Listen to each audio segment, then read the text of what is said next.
వేస్తా, నువ్వు అడగాలి. ఎందుకంటే నువ్వు ఆన్సర్ ముందే నువ్వు ఇష్టం నువ్వు అనుకుంటున్నావు, నువ్వు అడుగు, తెలుస్తుంది వేస్తారో లేదో. మేడం తీయండి. యాంగిల్ కవరేజ్ మొత్తం మాత్రం షూటింగ్ నడుస్తు, నువ్వు నీకు అర్థం కావట్లేదు. నేను ఒక పెద్ద తపస్సు మీద ఉన్నానా లేదా? ఆఫ్ చేసా, ఆన్ చేసా,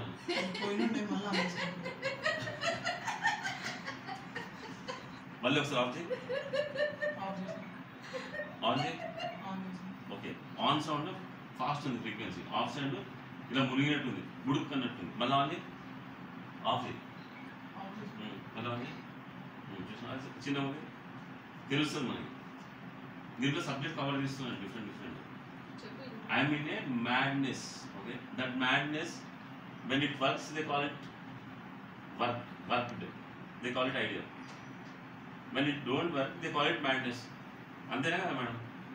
మీరు చేసిన పని సక్సెస్ అవుతే పని అయింది అంటారు, సక్సెస్ కాకపోతే పిచ్చి అయింది అంటారు, పిచ్చిగా అయింది అంటారు. అంటే పోయింది మొత్తం, టైం వేస్ట్ కాకపోతే ఏంది. నేను టైం వేస్ట్ ఎవరికి ఏం అవ్వట్లేదు, ఎందుకంటే నాకు ఆల్రెడీ టైం వేస్ట్ చేస్తున్నాను. నేను టైం పాస్ ఉన్న సిచ్యువేషన్లో ఒక వీడియో షూటింగ్లో వీడియో మోడల్స్ స్టూడెంట్స్ వచ్చినప్పుడు మనం స్టార్ట్ చేసామా లేదా? మనం నేను కూడా చేసాం కదా. దాన్ని చూపించాను నేను ఎవరికి బాగా. ఇది కొత్త ఇమేజ్ ఉందా, రోడ్ నెంబర్ 11 సుష్మా వాళ్ళ అక్కడ స్టేషన్ పడ్డది. నువ్వు అక్కడ స్టాల్ పెట్టిస్తే సూపర్ డూపర్ సేల్స్ అవుతుంది. ఏం స్టాల్? బార్బెక్యూ పెడతాను. ఓకే, అడే ఎంఎంటీ స్టేషన్ పడ్డది. అరే బార్బెక్యూ ప్రోడక్ట్ కాదే, నువ్వు అన్నావు కదా మొన్న.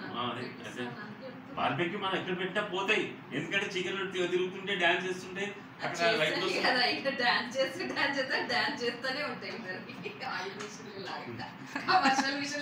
చేస్తూనే ఉన్నాయి. నేను చెప్తానే ఉన్నా, నా గలీజ్ అనిపిస్తుంది. ఆడ ఏమైతలేదు. నేను మొత్తం 10,000 తీసుకున్నాను. నాకంత సీన్ ఉందా? ఇప్పుడు అది కాదు మేడం, మా వైఫ్ వచ్చేసి అకౌంట్స్ చూపండి మేడం అంటే మీరు చూపారా? ఇంకోటి మా వైఫ్ నేను రవికాంత్ క్లాస్మేట్స్ ఒకటే చదువుకున్నాం ఎడ్యుకేషన్. రచిత ఉన్నప్పుడు కానీ నీ దగ్గర దత్తు కమాన్ అని ఎప్పుడన్నా ఇట్లా అడిగినా మిమ్మల్ని అడిగినా ఏమని అనుకుంటా వచ్చి Dattu what project you're doing అంటే madam I'm doing sponsor and why they respect you. First your wife of MD, first point. Second point ఏంటంటే యూఆర్ ఈక్వల్లీ ఎడ్యుకేటెడ్. మేము ఏం చదువుకున్నాం అదే చదువుకున్నాము కూడా. నెక్స్ట్ ఆమె ఎలక్ట్రానిక్సే కదా. ప్లస్ ఇవన్నిటికీ ఈమెకున్న ఈగో పొగర్ అడ్డం వస్తుంది అంతే. మిగతా చోట అన్ని మంచిగా రెస్పెక్ట్ ఇస్తారు అందరూ, నువ్వు వాడట్లేదు. ఈమె ఆయిల్ మిషన్ అడుగుతుంది, అరే కమర్షియల్ అంటే నువ్వు ఫీడ్బ్యాక్ తెలుసుకోవాలి కంపెనీలో ఏం జరుగుతుంది. కమర్షియల్ మిషన్ బాగా డిమాండ్ ఉందంటే అమర్ అన్నాడు, కమర్షియల్ మిషన్ డిమాండ్ ఉన్నప్పుడు కమర్షియల్ మిషన్ మనం సప్లై చేసినప్పుడు మనం కాన్ఫిడెంట్గా చేయాలి. బయట తీస్తే చాలా డేంజర్. అది ఎప్పుడైనా చెప్పి చావాలి కదా, మేము ఇట్లా చేస్తున్నామని చెప్పకుండా రవికి నాకు నంబర్ ఇచ్చేసి అంటే నేను ఎందుకున్నా రవి అన్న సరే ఇస్తా మాట్లాడుకో, ఎంతమందితో మాట్లాడుకో అన్న ఇదే అడిగి. నేను రోజు కమ్యూనికేట్ చేస్తున్నా అన్న ఎందుకు రవి మళ్ళీ నన్ను పెట్టినో, నేను నీకు నంబర్ ఇచ్చి నువ్వు చెప్తే మళ్ళీ నేను ఎందుకు ఆడని కూడా అడిగిన. నీకు వదినా నాకు నంబర్ పంపించి ఫార్వర్డ్ చేసి నేను మాట్లాడు. సరే forward sir I'll give you my partner's number, Mr. Ravi. You talk to him. I'll message you, sir. Is this your WhatsApp number? Yes, madam. Okay, sir. WhatsApp చేయి. కాదు మేడం, ఇప్పుడు ఇదే జరుగుతుంది రోజు.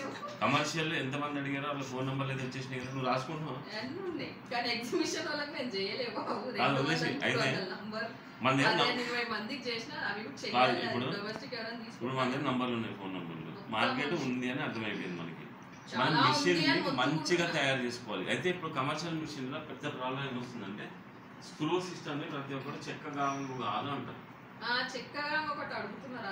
అయితే నువ్వు ఇది పెట్టినా వాళ్ళు కాదంటారు. అయితే దీన్ని మంచిగా చేసినప్పుడు చెక్క కాంగలు కూడా దీనికి కన్వర్ట్ అవుతారు. దీంట్లో ఆయిల్ మంచిగా ఉందని వాళ్ళే పబ్లిసిటీ చేస్తారు. యాక్చువల్గా హీటర్ బయట పెడుతున్నాం కాబట్టి వాళ్ళు హీటెడ్ ఆయిలే కదా ఇది కూడా మంచిది కాదంటారు. డైరెక్ట్ వాళ్ళకి ఒకటి ఏం పడ్డది, 100 రూపాయల ఆయిల్ 250 రూపాయలు పెట్టి ఎందుకు అనుకుంటున్నాడు, అది మంచిది కాదని ఎవరో చెప్పారు కాబట్టి నమ్మి కొనుక్కొని ఇవి తీసుకుంటున్నాడు చెక్కగాను. మనం మిషన్ పెట్టిన తర్వాత ఫస్ట్ అంటాడు ఇది కూడా హీట్ అవుతుంది, ఇది కూడా అంతే అంటాడు. షాపోడు లేదు మంచిగా ఉంది వాసన అలవాటు చేసింది అనుకోండి, అప్పుడు మొత్తం చెక్కగాను గురించి దీనికి అలవాటు అవుతుంది, ఇంకా సేల్ పెరుగుతుంది. సో గ్రౌండ్ లోపలికి వెళ్ళే ముందు ప్రిపేర్ కావాలి మనం. ఊరికే వెళ్ళి ఓడిపోయి రావడం కాదు. అది దిగే ముందు చెప్పాలి, డీటెయిల్స్ ఇవ్వాలి, ఇట్లా ఉంది ఇది ఉంది పరిస్థితి ఇట్లా చేసి డీటెయిల్స్ ఇవ్వాలంటే నువ్వు వచ్చి కూర్చొని నీకు ఆల్రెడీ సిగ్స్ వాళ్ళు నువ్వు ఉండవు రవి ఉండవు మీ ఇద్దరు వీళ్ళు వచ్చి కూర్చొని చేస్తా. ఇక బ్రోచ్ ఉంది దాంట్లో, బ్రోచ్ గురించి నేను చెప్పి నెల అయ్యింది రవికి చెప్పిన, అనిల్ నంబర్ ఉంది నీకు కూడా చెప్పినావా అని.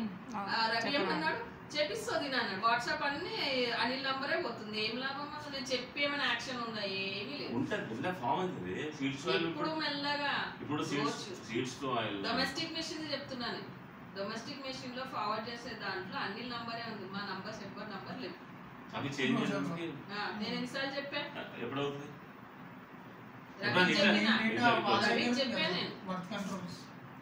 ఎప్పుడు అవుతుంది. నేను రవి కూడా చెప్పిన వాడిని నీ ముందు వాణి కూడా చెప్పా, వాణి చెప్పారు మన నెంబర్లు వేయించినాయి అక్కడ కాలిపోయినాయి మేడం, ఎగ్జిబిషన్ మొత్తం పోయింది. ఇప్పుడు వాళ్ళిద్దరు మేడం ఒకసారి ఆయన ఫోన్ చేయండి వెంకటేష్. రోజు అంతా అనిల్ నంబరే ఉంది దాంట్లో.